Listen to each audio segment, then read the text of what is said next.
नमस्कार, मैं हूं सत्यपाल और आप देख रहे हैं CWB हिंदी न्यूज। शक संवत 1946 विक्रम संवत 2082 आज चैत्र मास के शुक्ल पक्ष की प्रतिपदा तिथि और दिन रविवार है। तदनुसार अंग्रेजी तारीख 30 मार्च सन 2025। प्रतिपदा तिथि दोपहर 12:49 तक रहेगी। इसके बाद द्वितीय तिथि प्रारंभ हो जाएगी।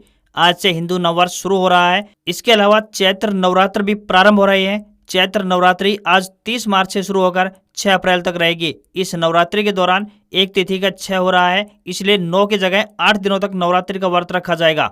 सबसे पहले आज की सुर्खियां। हरियाणा में सरसों उत्पादक किसानों के लिए खुशखबरी, सरकार ने डेली खरीद की बढ़ाई लिमिट। हरियाणा विद्यालय शिक्षा बोर्ड की 10वीं व 12वीं की परीक्षाएं समाप्त। 2 अप्रैल से होगा कॉपियों का मूल्यांकन। चरखे दादरी जिले में सरसों खरीद का विरोध, बिना कारण बताए ढेरियां रिजेक्ट करने पर भड़के आड़ती। खरीद एजेंसी बोली मानकों पर खरी नहीं। रेवाड़ी में खिलाड़ियों को मिली बड़ी सौगात, स्टेडियम में 9 करोड़ 70 लाख रुपए से बनेगा सिंथेटिक ट्रैक। सरकारी नौकरी अपडेट, भारतीय नौसेना अग्निवीर भर्ती 2025 के लिए आवेदन हुए शुरू। 10वीं व 12वीं पास करें अप्लाई। 1 मई से एटीएम से कैश निकालना महंगा होगा। आरबीआई ने विड्रॉल फीस 2 रुपए बढ़ाई तो 5 फ्री ट्रांजैक्शन के बाद चार्ज 21 रुपए से 23 रुपए होगा। सीबीएसई 10वीं व 12वीं रिजल्ट का इंतजार कर रहे लाखों स्टूडेंट्स के लिए अच्छी खबर, इस दिन घोषित होने जा रहे हैं नतीजे। मात्र 40 दिन में 1.5 लाख रुपए तक का मुनाफा। हरियाणा में इस खेती से मालामाल हो रहे हैं किसान, बताएंगे पूरी खबर। 14 अप्रैल को देश भर में रहेगा सार्वजनिक अवकाश, औद्योगिक प्रतिष्ठान भी बंद रहेंगे। और आईपीएल 2025 के 9वें मुकाबले में गुजरात टाइटंस ने मुंबई इंडियंस को 36 रनों से हराया। और अब खबरें विस्तार से। हरियाणा में ठंडी हवाओं के कारण एक बार फिर से ठंड का अनुभव हो रहा है। इससे पहले तेज गर्मी से लोगों के पसीने छूट रहे थे। ठंडी हवाएं चलने से लोगों को ठंड का अनुभव हुआ। मौसम विशेषज्ञों का कहना है कि ऐसा पहाड़ों पर हुई बर्फबारी के कारण हुआ है। बीते काफी दिनों से महसूस हो रही गर्मी से लोगों को बड़ी राहत मिलती नजर आ रही है। मौसम विभाग द्वारा दी गई जानकारी के अनुसार प्रदेश का सबसे ठंडा जिला यमुनानगर रहा। यहाँ का न्यूनतम तापमान 14.3 डिग्री सेल्सियस रिकॉर्ड किया गया। हरियाणा कृषि विश्वविद्यालय के कृषि मौसम विज्ञान विभाग ने बताया कि प्रदेश में फिलहाल मौसम खुश्क बना हुआ है। यदि सब्जी और फूलों में पानी की आवश्यकता है तो सिंचाई की जा सकती है। यदि किसी ने पानी नहीं दिया है तो सिंचाई करते समय सावधानी बरतें। अब हल्की से मध्यम गति की हवाएं चलने के आसार हैं। उन्होंने कहा है कि 2 अप्रैल तक प्रदेश में मौसम आमतौर पर खुश्क बना रहेगा। बीच बीच में हल्की गति से मध्यम हवाएं चलेंगी। इससे तापमान में हल्की गिरावट दर्ज की जा सकती है। आज यानी 30 मार्च को पश्चिमी विक्षोभ के आंशिक प्रभाव से वातावरण में नमी बढ़ेगी और आंशिक बादलवाई छाई रहेगी। वायुसेना स्कूल सिरसा द्वारा पीआरटी, टीजीटी व एनटीटी के पदों पर भर्ती के लिए आवेदन मांगे गए हैं। आपको बता दें कि ये भर्तियां कॉन्ट्रैक्ट आधार पर की जाएंगी। जो भी उम्मीदवार इन पदों पर आवेदन भेजने के इच्छुक हैं वे ऑफलाइन माध्यम से अपने आवेदन भेज सकते हैं। जो भी उम्मीदवार इन पदों के लिए इच्छुक हैं वे रजिस्टर्ड डाक के माध्यम से अपने आवेदन जमा करवा सकते हैं। सैलरी 10,000 रुपए से लेकर 13,000 रुपए प्रति माह मिलेगी। आवेदन करने की आखिरी तारीख 10 अप्रैल है। बता दें कि एनटीटी यानी नर्सरी ट्रेंड टीचर के लिए पदों के लिए आवेदन भेजने वाले उम्मीदवार एनटीटी डिप्लोमा धारक होने चाहिए। वहीं पीआरटी पदों के लिए आवेदक कम से कम 50% अंकों सहित स्नातक पास व डीएलएड या बीएड पास होने चाहिए। वहीं टीजीटी के पदों के लिए आवेदकों के पास म्यूजिक में डिग्री या फिर डिप्लोमा होना चाहिए। किसी भी वर्ग के उम्मीदवारों को कोई भी आवेदन शुल्क नहीं देना होगा। न्यूनतम आयु 21 वर्ष और अधिकतम आयु 50 वर्ष तय की गई है। हरियाणा में सरसों उत्पादक किसानों के लिए एक अच्छी खबर सामने आई है। सूबे की नायब श्रेणी सरकार ने रोजाना सरसों खरीद लिमिट को बढ़ाते हुए किसानों को बड़ी राहत प्रदान की है। अब एक किसान से एक दिन में 40 क्विंटल सरसों खरीदी जाएगी, जबकि पहले ये लिमिट 25 क्विंटल थी। इस संबंध में कृषि एवं किसान कल्याण विभाग ने खरीद एजेंसियों को पत्र जारी कर दिया है। सरकार द्वारा पहले एक किसान से प्रतिदिन 25 क्विंटल सरसों खरीद लिमिट निर्धारित की गई थी। अगर किसान मंडी में 30 क्विंटल सरसों लेकर आया तो उससे 25 क्विंटल ही खरीदी जाती थी। ऐसे में बकाया 5 क्विंटल सरसों बेचने के लिए किसानों को फिर से नंबर आने का इंतजार करना पड़ता था। सरकार ने अब नए आदेश में एक किसान की एक दिन में 40 क्विंटल सरसों की खरीद करने का फैसला लिया है। ऐसी स्थिति में अब ज्यादातर किसानों की सरसों एक ही दिन में बिक जाएगी। 1 एकड़ में औसतन 8 से 10 क्विंटल तक सरसों पैदावार होती है। अगर ऐसे में किसी भी किसान ने 4 एकड़ तक रकबे में सरसों की अपनी फसल उगा रखी है तो उसे बेचने के लिए किसान को फिर से मंडी में आने की जरूरत नहीं पड़ेगी। रेवाड़ी मार्केटिंग बोर्ड के जिला विपणन अधिकारी ने बताया कि अब नए आदेश के अनुसार सरसों की खरीद की जाएगी। जो किसान सरसों लेकर आएगा उसे मंडी गेट पर टोकन मिलेगा। वहां से पास होने के बाद सरसों मंडी में आएगी।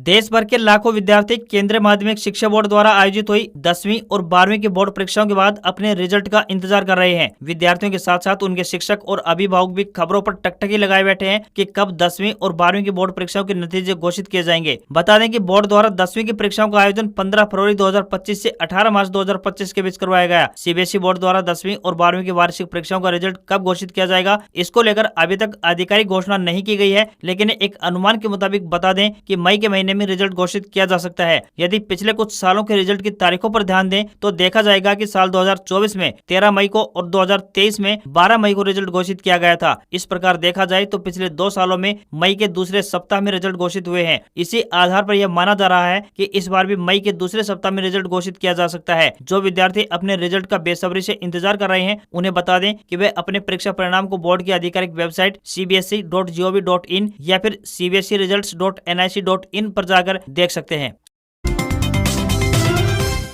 चरखी दादरी अनाज मंडी में बिना बताए खरीद एजेंसी सर्वेयर द्वारा सरसों की ढेरियां रिजेक्ट करने पर आढ़तियों में रोष बना हुआ है। आढ़तियों ने शनिवार को बैठक आयोजित की और खरीद का विरोध किया, जिसके चलते स्थानीय अनाज मंडी में सरसों की खरीद नहीं हो सकी और किसानों को परेशानियों का सामना करना पड़ा। वहीं सरसों खरीद के लिए बनाए गए हैंडलिंग एजेंट ने भी पीछे हटते हुए एजेंट बनने से इनकार कर दिया और जमा करवाई गई अपनी सिक्योरिटी राशि वापस देने की मांग की। वहीं हैफेड मैनेजर ने सर्वेयर को अपरिपक्व बताया और कहा कि वे आढ़तियों के साथ बैठक करके जल्द ही खरीद शुरू करवाएंगे। बता दें कि सरकार द्वारा प्रदेश की मंडियों में 15 मार्च से सरसों की सरकारी खरीद शुरू करने के निर्देश दिए गए थे, लेकिन स्थानीय अनाज मंडी में पहले सरसों में नमी की मात्रा अधिक होने, हैंडलिंग एजेंट देरी से बनने और खरीद एजेंसी का सर्वेयर नहीं पहुंचने के कारण खरीद देरी से शुरू हुई और 13 दिन बाद यानी 27 मार्च को दोपहर बाद खरीद शुरू की गई। आढ़तियों का कहना है कि 28 मार्च को सर्वेयर ने 21 में से 19 सरसों की ढेरियां रिजेक्ट कर दी और उनकी खरीद नहीं हो पाई। उन्होंने कहा कि ये ढेरियां पूरी तरह से साफ सुथरी थी और नमी व दूसरे मानकों पर भी सही थी, लेकिन बिना किसी कारण बताए उन्हें रिजेक्ट कर दिया गया, जिसको लेकर आढ़तियों में रोष बना है और उन्होंने खरीद का विरोध कर दिया। चरखी दादरी जिले के बाडड़ा पुलिस थाना एसएचओ ने शनिवार को क्षेत्र के डीजे संचालकों व मैरिज पैलेस मालिकों के साथ एक बैठक की। इस दौरान उन्होंने निर्देश दिए कि वे किसी भी कार्यक्रम के दौरान अश्लील गाने ना बजाएं। इसके अलावा रात 10 बजे के बाद डीजे नहीं बजाने के भी निर्देश दिए गए। बता दें कि गन कल्चर के हरियाणवी गाने बैन किए जाने के बाद से हरियाणवी सिंगर व गाने खूब सुर्खियों में हैं। कई स्थानों पर कार्यक्रमों के दौरान इस प्रकार के गाने बजाए जाने पर कलाकारों को बीच में ही रोका गया है। इसी कड़ी में अब पुलिस भी इसको लेकर गंभीरता से काम कर रही है और गन कल्चर के गानों को बजाए जाने से रोकने के लिए प्रयास कर रही है। इसी कड़ी में बाडड़ा एसएचओ दिलबाग सिंह ने शनिवार को बाडड़ा क्षेत्र के डीजे ऑपरेटर को बाडड़ा पुलिस थाने में बुलाया, जहां पर एसएचओ ने उनके साथ बातचीत की और निर्देश दिए कि किसी भी कार्यक्रम में गन कल्चर व अश्लील गाने नहीं बजाने के निर्देश दिए। साथ ही रात 10 बजे के बाद डीजे नहीं बजाए और निर्धारित आवाज में ही डीजे बजाएं। हरियाणा विद्यालय शिक्षा बोर्ड की 10वीं व 12वीं की परीक्षाएं समाप्त हो गई हैं। इन परीक्षाओं में कुल मिलाकर 599 नकल के मामले अभी तक सामने आए। वहीं कुल 74 लोगों के खिलाफ 16 एफआईआर दर्ज की गई। ये जानकारी हरियाणा विद्यालय शिक्षा बोर्ड के चेयरमैन डॉक्टर पवन कुमार व सचिव डॉक्टर मुनीष नागपाल ने मीडिया से बातचीत के दौरान दी। उन्होंने कहा कि 2 अप्रैल से 10वीं तथा 4 अप्रैल से 12वीं कक्षा के प्रश्न पत्रों का मूल्यांकन शुरू हो जाएगा। उन्होंने बताया कि पिछले 4 वर्षों की तुलना में साल 2025 की 10वीं व 12वीं की वार्षिक परीक्षा में सबसे कम यानी 599 मामले सामने आए हैं। अब की बार ऑफलाइन उत्तर पुस्तिकाओं की जांच की जाएगी। बोर्ड चेयरमैन डॉक्टर पवन कुमार व सचिव डॉक्टर मुनीष नागपाल ने बताया कि 10वीं कक्षा के मैथ के पेपर में प्रश्न पत्र में प्रश्न बाहर से आने को लेकर भी जांच की कमेटी बैठाई गई है, जिसकी अभी जांच पूरी नहीं हुई है। जांच पूरी होने के बाद भी 10वीं के मैथ के पेपर में ग्रेस मार्क दिए जाएं या फिर नहीं, इस पर निर्णय लिया जाएगा। उन्होंने बताया कि राज्य सरकार द्वारा यदि उन्हें सीईटी एग्जाम के आदेश दिए जाते हैं तो बोर्ड इसके लिए भी पूर्णतः तैयार है, क्योंकि अध्यापक पात्रता परीक्षा करवाने का बोर्ड का लंबा अनुभव रहा है। उन्होंने जल्द ही हरियाणा में हरियाणा पात्रता परीक्षा करवाए जाने की बात भी कही।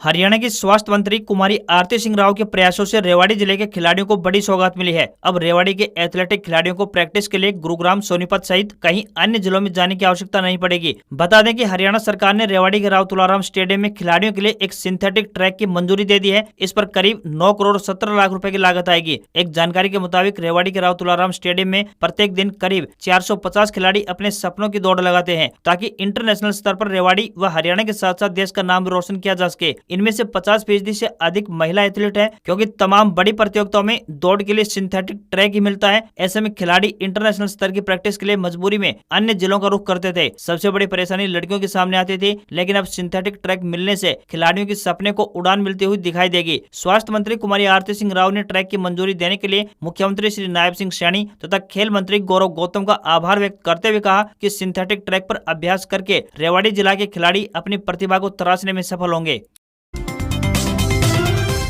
हरियाणा सरकार की प्रोत्साहन नीति की बदौलत आज सूबे के किसान परंपरागत खेती का मोह त्याग कर ऑर्गेनिक और बागवानी खेती से कम लागत व कम समय में अधिक मुनाफा कमा रहे हैं। इसी कड़ी में फरीदाबाद के डीग गांव में किसान खरबूजे की खेती से अपना भाग्य बदल रहे हैं। महज 40 दिन में तैयार होने वाली इस फसल की बदौलत किसान कम समय में अच्छा खासा मुनाफा कमा रहे हैं। पिछले कई सालों से डीग गाँव में खेती कर रहे किसान श्याम ने बताया कि मैंने 2 एकड़ जमीन पर खरबूजे की फसल लगाई हुई है। इसके लिए करीब 2 किलो बीज की जरूरत पड़ती है। उन्होंने बताया कि खरबूजे की बिजाई के समय पौधों के बीच 1 फीट की दूरी रखना आवश्यक होता है, ताकि फसल की अच्छी बढ़ोतरी हो सके। शुरुआत में मिट्टी को अच्छी तरीके से तैयार करने के लिए खेत की 3 से 4 बार जुताई करनी पड़ती है। उन्होंने बताया कि इस फसल की बिजाई सिर्फ इसी सीजन में होती है, वहीं 40 दिन में यह फसल पूरी तरह से पककर तैयार हो जाती है। इसके बाद बिक्री के लिए इसे स्थानीय मंडियों में ले जाया जाता है, जहाँ पर 20 रुपए से लेकर 30 रुपए प्रति किलो तक भाव मिलता है। श्याम ने बताया कि इस खेती पर लगभग 30,000 रुपए की लागत आती है, लेकिन 1 से 1.5 लाख रुपए तक का मुनाफा हो जाता है। खरबूजे की फसल बेहद कम समय में बढ़िया आमदनी देती है, जिससे कि किसानों की आर्थिक स्थिति मजबूत होती है। सही देखभाल और समय पर सिंचाई से बढ़िया पैदावार मिल सकती है। यदि कम लागत पर अधिक मुनाफा कमाना है तो खरबूजे की खेती एक बेहतर विकल्प साबित हो सकता है।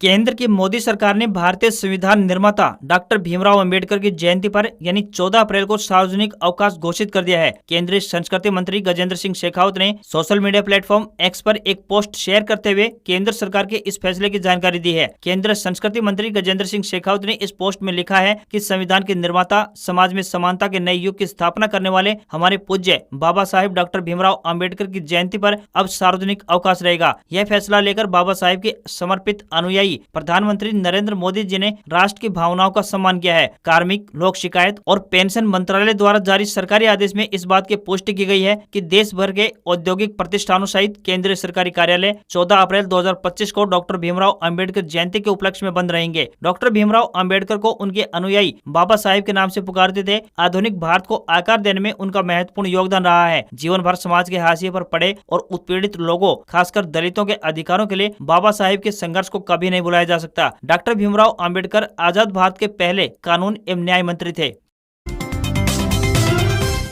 भारतीय नौसेना अग्निवीर भर्ती 2025 के तहत 02/2025, 01/2026 और 02/2026 बैच के लिए MR और SSR के पदों पर भर्ती के लिए 29 मार्च से आवेदन प्रक्रिया शुरू हो चुकी है। इस भर्ती के लिए अविवाहित पुरुष और महिला उम्मीदवार ऑफिशियल वेबसाइट www.joinIndiannavy.gov.in पर जाकर आवेदन कर सकते हैं। आवेदन में करेक्शन 14 से 16 अप्रैल 2025 तक किया जा सकेगा। वहीं स्टेज 1 परीक्षा 25 मई 2025 को आयोजित करवाई जाएगी। एजुकेशनल क्वालिफिकेशन की बात करें तो अग्निवीर SSR के लिए 12वीं की परीक्षा मैथ्स और फिजिक्स के साथ पास की होनी चाहिए। वहीं केमिस्ट्री, बायोलॉजी या फिर कंप्यूटर साइंस में से किसी एक विषय में पढ़ाई की होनी चाहिए। अग्निवीर MR के लिए 10वीं पास होनी चाहिए। लास्ट डेट 10 अप्रैल 2025 रहेगी।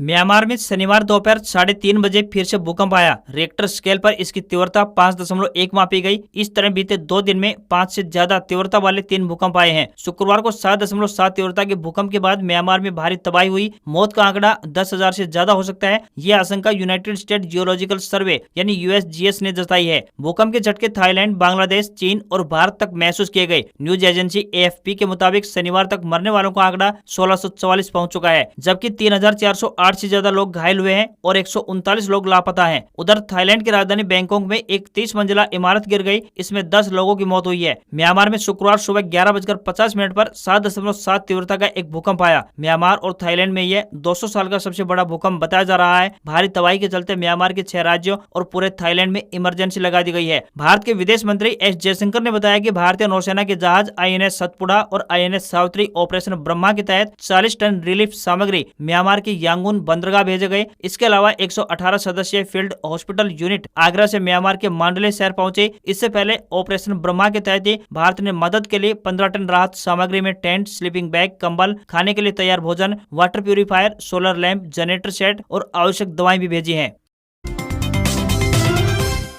हरियाणा में हाईवे और एक्सप्रेसवे पर सफर करना अब महंगा हो गया है। 1 अप्रैल से टोल टैक्स में 5 से 25 रुपए तक बढ़ोतरी हो जाएगी। हिसार, पानीपत, गुरुग्राम और रोहतक समेत अन्य जगहों पर 1 अप्रैल से अधिक टोल टैक्स देना पड़ेगा। ऐसे करीब 24 टोल हैं जिनसे गुजरने वालों पर इसका असर पड़ना तय है। टोल अधिकारियों का कहना है कि national highway authority of India यानी NHAI की तरफ से हर साल रेटों में इजाफा किया जाता है। वाहन चालकों को नए रेटों की जानकारी को लेकर कोई असमंजस न हो, इसे लेकर नई रेट सूची को टोल बूथों पर लगा दिया गया है। गुरुग्राम जिले के खेड़की दौला टोल प्लाजा पर टैक्स में 5 रुपए की बढ़ोतरी की गई है। यहाँ निजी कार, जीप और वैन के 85 रुपए, लाइट मोटर व्हीकल व मिनी बस के 125 रुपए और बस व ट्रक 2XL के 255 रुपए लगेंगे। वहीं महेंद्रगढ़ में हाईवे नंबर 148B पर सिरोही, बहाली, नांगल चौधरी में बने टोल और हाईवे नंबर 152D पर नारनौल के जाट गुआड़ा में टोल पर दरों में 5% की बढ़ोतरी की गई है। अभी कार का एक साइड का टोल 135 रुपए है, जो बढ़कर 140 रुपए हो जाएगा। इसी प्रकार अप डाउन के 205 रुपए लगेंगे। नारनौल के जाट गुआड़ा टोल से अंबाला के पौनावा तक कार, जीप के 1 अप्रैल से 375 रुपए हो जाएंगे। वहीं अप डाउन के 560 रुपए लगेंगे। वहीं दिल्ली पटियाला नेशनल हाईवे पर जींद के खटखट टोल प्लाजा पर 5 से 25 रुपए तक बढ़ाए गए हैं। खटखट टोल पर 1 अप्रैल से कार, जीप, वैन के एक तरफ के 125 और दोनों तरफ के 185 रुपए लगेंगे। करनाल के घरौंडा टोल प्लाजा की बात करें तो 5 से 20 रुपए तक बढ़ोतरी हुई है। अब कार, जीप और वैन के एक तरफ का 195 रुपए होगा, जबकि आने जाने का टोल 290 रुपए देना होगा।